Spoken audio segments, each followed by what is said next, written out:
Azərbaycanda bir anda kartdan karta pul köçürtmələri çox yayılıb da və bir anda görürsən ki, keçənlərdə biz bir restorandaydıq.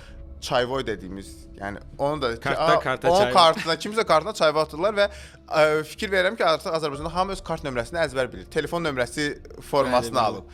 Bunu başqa bir yerdə yoxdur da, amma eyni uyğun sistem məsəl üçün Hindistanda da bütün daxili ölkə arası pul köçürtmələri sıfır komissiya ilə olduğu üçün insanlar 2 qəpiyi, 3 qəpiyi belə bir-birinə göndərə bilir. Amma eyni zamanda mən Niderlanda getmişdim. Orada tiki sistemi var. Orada ölürlər ki, bütün hər şeyi 1 qəpik bölürlər də. Kiminsə evinə qonaq gəlib alma da yeyirsinizsə, onun 1 evrosunu geri göndərirsiniz o adama.